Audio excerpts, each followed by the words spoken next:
जिस दिन जंगल एक हुआ। एक समय की बात है। घने हरे जंगल में सभी जानवर मिल जुल कर रहते थे। वहां शरारती गिलहरियां थीं, सोचने वाले उल्लू थे, गर्वित हिरण थे और एक बूढ़ा कछुआ भी था जो पीपल के पेड़ के नीचे सबसे प्यारी कहानियां सुनाता था।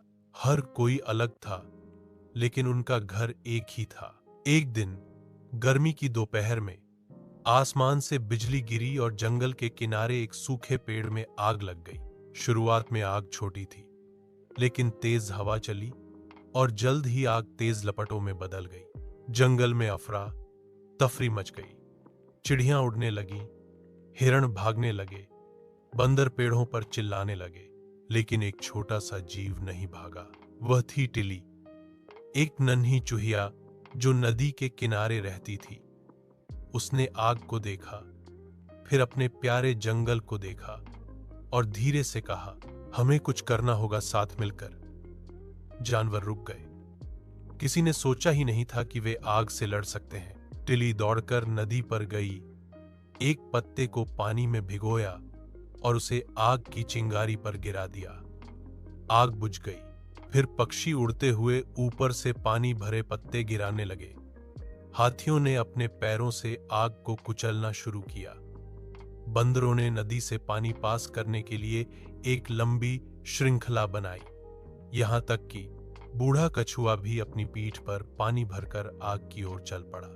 उस दिन जंगल ने पहली बार एक साथ काम किया। शाम तक आग बुझ चुकी थी।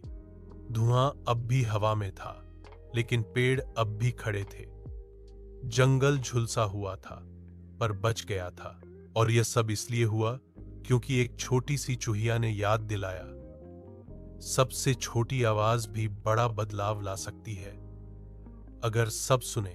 उस दिन के बाद जानवर सिर्फ जंगल नहीं बांटते थे, वे एक परिवार बन गए थे। सरगोशी करती नदी, हिंदी में फुसफुसाती नदी, ऊंचे पहाड़ों और हरे भरे जंगलों की एक सुंदर धरती पर एक शांत और मीठी नदी बहती थी, जिसका नाम था रीवा। वह चलते हुए गीत गुनगुनाती थी। उसका पानी साफ और ठंडा था और वह पेड़ों और पत्थरों को धीरे धीरे कहानियां सुनाया करती थी। रीवा को अपना घर बहुत प्यारा था, लेकिन उससे भी ज्यादा उसे दोस्ती करना पसंद था। पक्षी उससे पानी पीते, हिरण उसके किनारे नाचते और यहां तक कि गुस्सैल भालू भी उसकी ठंडी धार में नहाने आ जाता। एक गर्मी में बहुत भीषण सूखा पड़ा। आसमान सूना था, बारिश नहीं हुई, सूरज तेज जलता रहा और रीवा सूखने लगी। जंगल के जानवर घबरा गए। हमें रीवा का पानी चाहिए, चिड़ियों ने चिल्लाया। लेकिन वह तो खुद सूख रही है, मेंढकों ने कहा। मैं मछली कैसे पकड़ूंगा, भालू ने गुस्से में कहा। रीवा सब कुछ सुन रही थी, लेकिन कुछ नहीं बोली। वह थक चुकी थी, कमजोर हो गई थी, छोटी सी धारा में सिमट गई थी। तभी आया नीलो, एक छोटा हाथी का बच्चा। उसने कभी रीवा से बात नहीं की थी। वह धीरे धीरे कीचड़ में चलते हुए उसके पास आया और बहुत प्यार से बोला, धन्यवाद रीवा, तुम अब भी कोशिश कर रही हो। रीवा की लहरें एक पल को चमक उठीं। किसी ने उसे धन्यवाद नहीं कहा था, सबको उसकी जरूरत थी, लेकिन नीलो ने उसे महसूस किया। उस शाम बादल घिर आए, बिजली कड़कने लगी और हफ्तों बाद पहली बार बारिश शुरू हुई। पानी की बूंदें रीवा की सतह पर नाचने लगी, जैसे उसे फिर से जीवन मिला हो। अगली सुबह नदी फिर से बहने लगी और इस बार और भी मजबूत और भी चहकती हुई। उस दिन के बाद जानवर सिर्फ पानी पीने नहीं आते थे, वे रीवा से बातें करने, गीत गाने और उसका आभार जताने आते थे। उस नदी का जो खुद कुछ नहीं मांगती थी, लेकिन सब कुछ दे देती थी। शीर्षक, जंगल के पक्षियों की परिषद।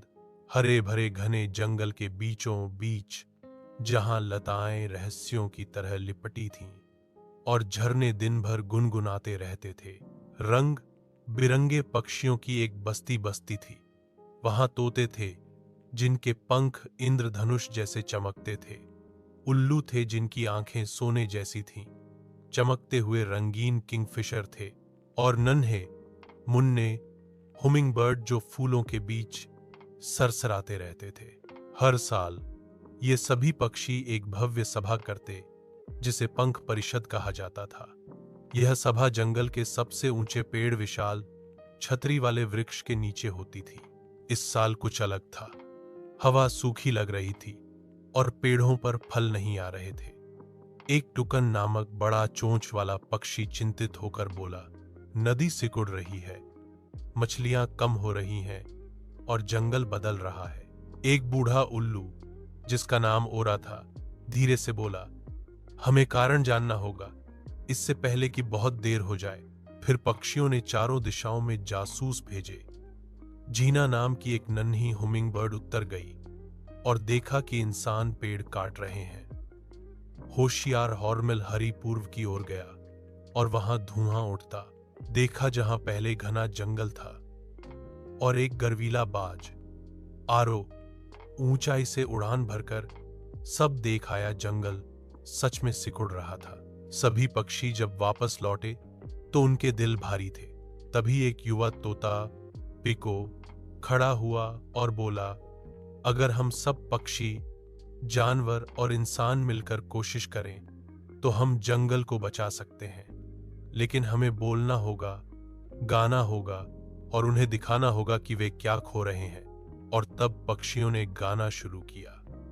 हर सुबह पूरा जंगल उनके गीतों से गूंजने लगा, ऊंचे, सुंदर और अनदेखा न किए जा सकने वाले। धीरे धीरे इंसानों ने ध्यान देना शुरू किया। कुछ बच्चे आए और पेड़ लगाए। कुछ किसानों ने अपने तरीके बदले। जंगल फिर से सांस लेने लगा और पक्षी, वे गाते रहे, सिर्फ अपने लिए नहीं, बल्कि हर उस जीव के लिए जो जंगल को अपना घर मानता है।